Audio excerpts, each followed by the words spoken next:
Hello everyone, my name is Rahul Shukla. I'm a financial coach and an IAP trainer. So basically आज जिस topic पे हम बात करने वाले हैं that is infrastructure investment trust, जो कि बहुत पॉपुलरली जाना जाता है इन्वेट्स के नाम से इंडियन मार्केट में। 2014 में इनिशिएट किया गया ये and it's an alternative investment, right. ये आपको एक ऑल्टरनेट देखने को मिलेगा, ऑल्टरनेटिव इन्वेस्टमेंट फंड आप उसको कह सकते हैं। इसके बारे में आज के इस वीडियो में मैं बहुत डिटेल में चर्चा करने वाला हूं, जिससे कि आपको सारी फंडामेंटल अंडरस्टैंडिंग इसके बारे में मिल पाए और एक ब्रॉड आइडिया मिल पाए कि आपको इस तरह के इन्वेस्टमेंट में जाना चाहिए या नहीं, राइट। वीडियो को स्टार्ट करने से पहले एक डिस्क्लेमर कि ये वीडियो जो है वो टोटली एजुकेशनल पर्पस के लिए बनाई जा रही है, किसी भी प्रोडक्ट स्पेसिफिक को प्रमोट करने का मेरा कोई इंटेंशन नहीं है, राइट। सो अब हम चर्चा करते हैं सबसे पहले इन्वेट्स के बारे में। सो इन्वेट्स, जैसा कि उसका नाम है इंफ्रास्ट्रक्चर इन्वेस्टमेंट ट्रस्ट, तो ये है क्या? बेसिकली पहले जो बड़े कॉन्ट्रैक्ट्स लिए जाते थे किसी रोड को बनाने में, हाईवेज को डेवलप करने में, मोबाइल टावर्स को डेवलप करने में, डैम्स को डेवलप करने में, सो कुछ एक बड़ी ब्रॉड कंपनीज ही उसको लेती थी, राइट।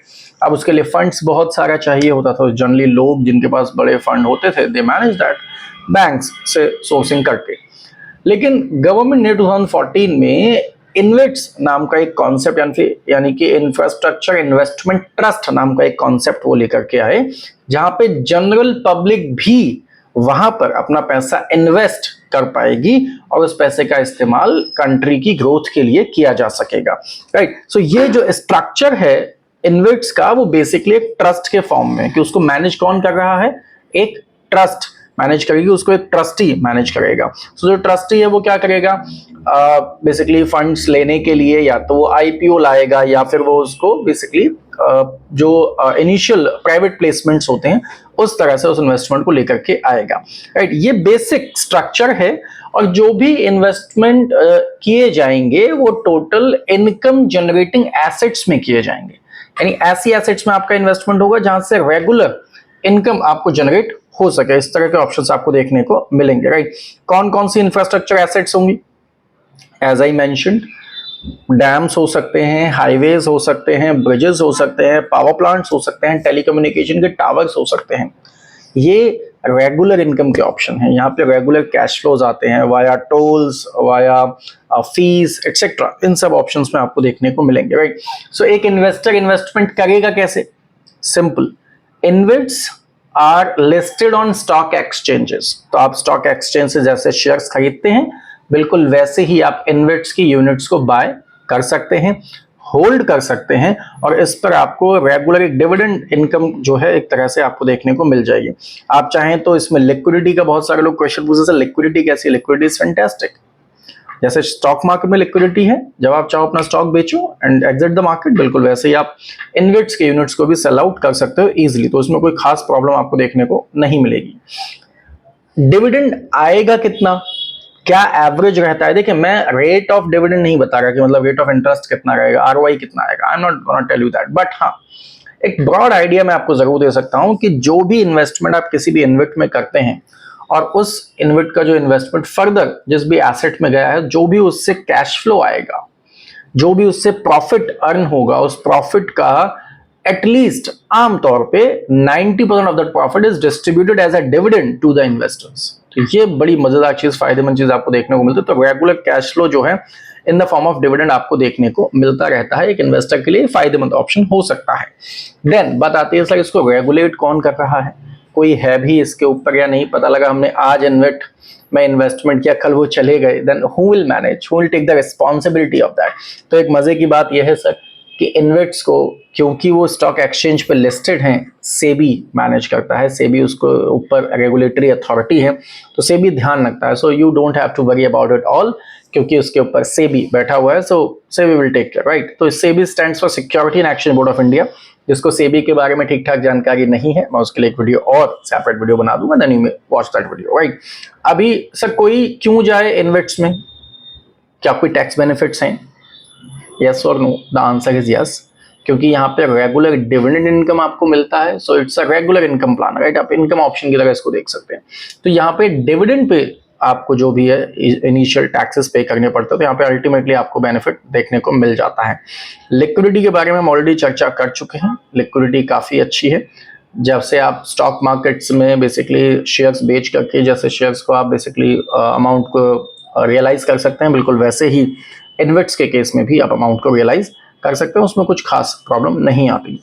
पैसा बहुत ही प्रोफेशनली मैनेज्ड होता है, क्योंकि यहाँ पे ट्रस्टीज हैं। ट्रस्टी के बाद जो लोग हैं they are managing their entire project, right. So उसमें आपको बहुत ज़्यादा टेंशन नहीं लेनी।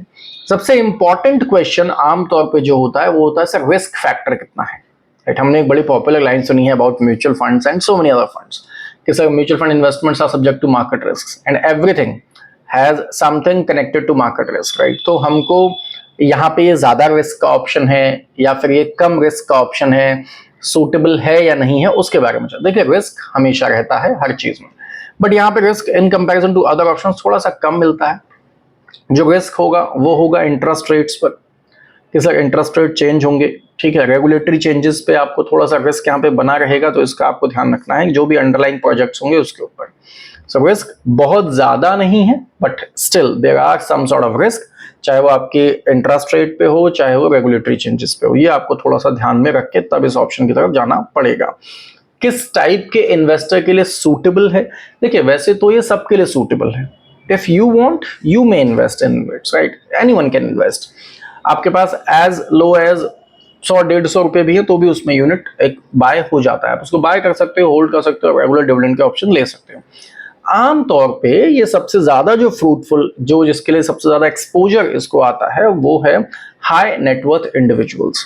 They have enough amount of money, right. They put their money in this and they start getting a regular income. तो वो एक ऑप्शन जो है वो भी बेसिकली फ्रूटफुल होता है। सो हाई नेटवर्थ इंडिविजुअल्स को ध्यान में रखते हुए बेसिकली इसको इनिशिएट किया गया है। हालांकि इसमें इन्वेस्ट सभी कर सकते हैं। अब एक मजे की बात, इससे पहले मैंने एक वीडियो बनाया था रीट्स के ऊपर, रियल एस्टेट इन्वेस्टमेंट ट्रस्ट, और उसका जो लिंक है मैं ऊपर आई बटन पे आपको दे दूंगा। रीट्स के बारे में जब मैंने चर्चा की थी तो भी मैंने यही चर्चा की थी कि सर आप सिंपल यूनिट्स को होल्ड कर सकते हैं, और जो रियल एस्टेट है उसमें अगर आप डायरेक्टली बाय नहीं कर सकते, you can get benefit from this.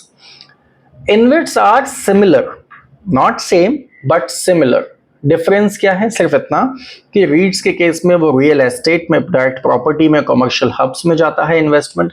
यहाँ पे बाकी का जो इंफ्रास्ट्रक्चर है, चाहे वो हाईवेज हो, चाहे वो डैम्स हो, चाहे वो ब्रिजेस हो, चाहे वो टेलीकम्युनिकेशन टावर्स हो, वहां इन्वेस्टमेंट बेसिकली इस केस में जाता है। तो ये मेजर मुझे लगता है कि जानकारी हम सबके पास होनी चाहिए इन्वेट्स को लेकर। मैंने पूरी कोशिश की है कि लगभग सारी ही पॉसिबल जानकारी आपको दी जाए। स्टिल अगर आपके फिर भी कोई सवाल रह जाते हैं तो आप सिंपली कमेंट बॉक्स में टाइप करके मुझसे पूछ सकते हैं। I would love to answer all your questions, right. So आज के लिए बस इतना ही। Thank you.